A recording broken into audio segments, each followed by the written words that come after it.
J'ai quelque chose à dire avant de commencer ça. Et pour commencer, j'ai préféré mieux d'exprimer une pédagogie du feu Hussein Ahmed Aflassi Afarbi dans la religion. Il disait que nous sommes des militants fidèles à nos engagements primordiaux. On va ni capituler ni abdiquer. Il n'y a pas de fatalité historique, les issues existent.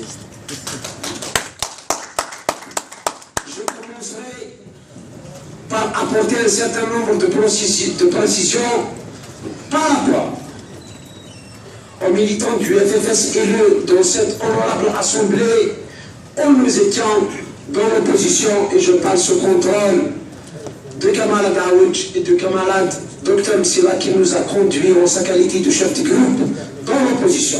Mais nullement et en aucun cas nous sommes comportés de la manière.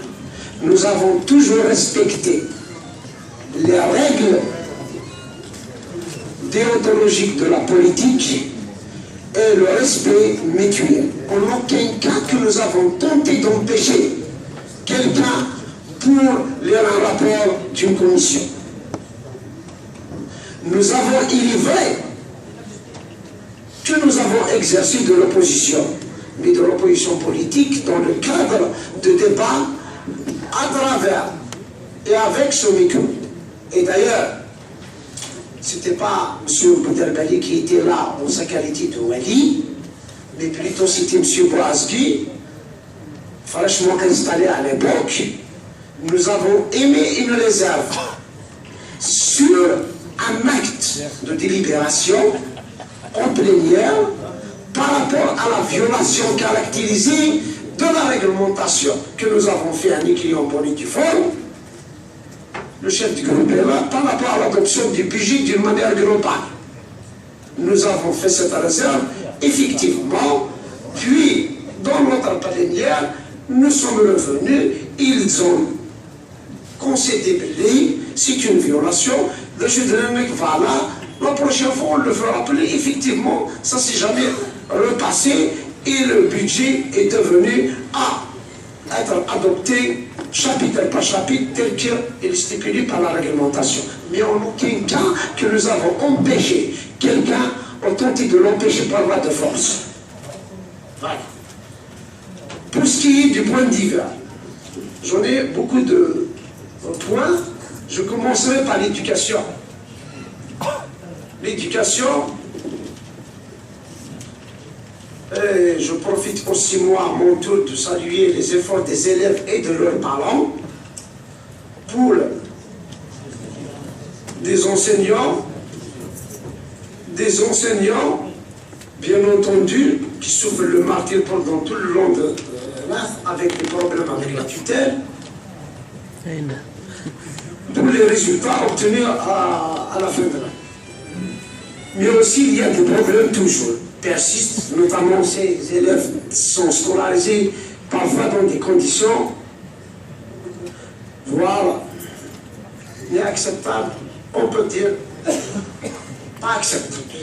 Et je cite, à l'exemple de l'engagement, politique de l'engagement pris par les services de la direction de l'éducation lors de la visite de Madame la ministre à la fin de l'année concernant la reprise d'une cantine scolaire du côté d'Al-Ahmed dans un village qui s'appelle Taljout.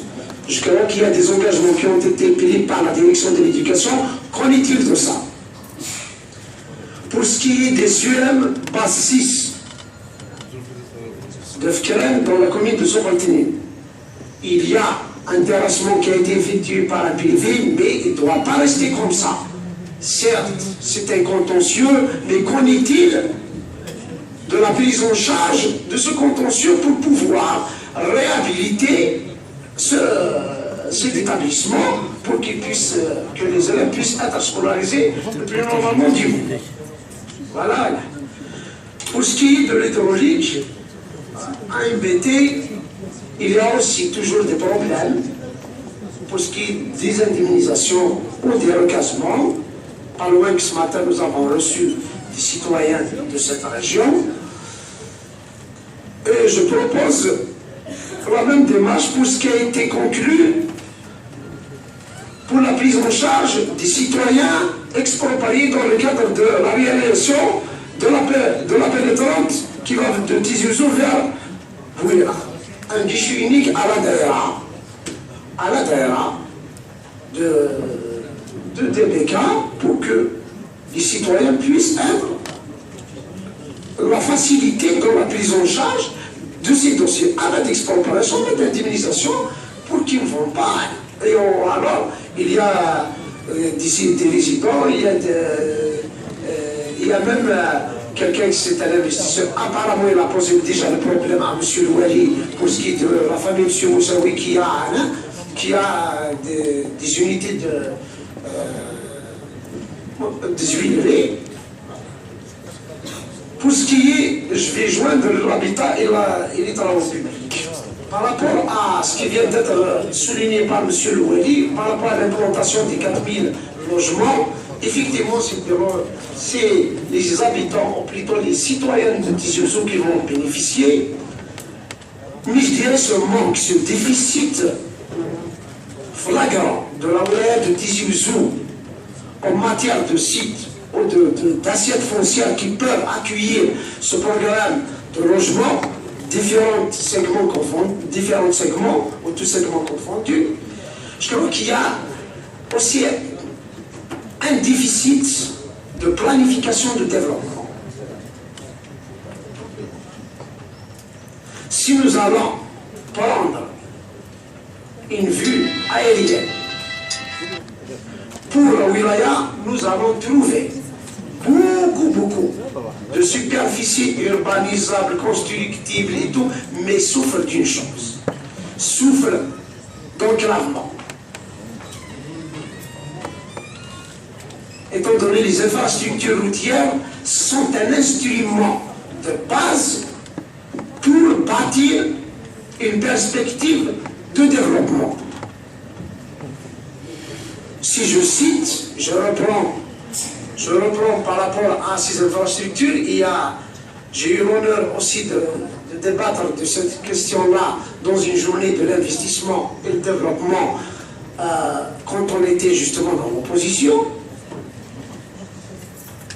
On a fait la proposition qui est devenue aujourd'hui un projet à inscrire qui a été bien appuyé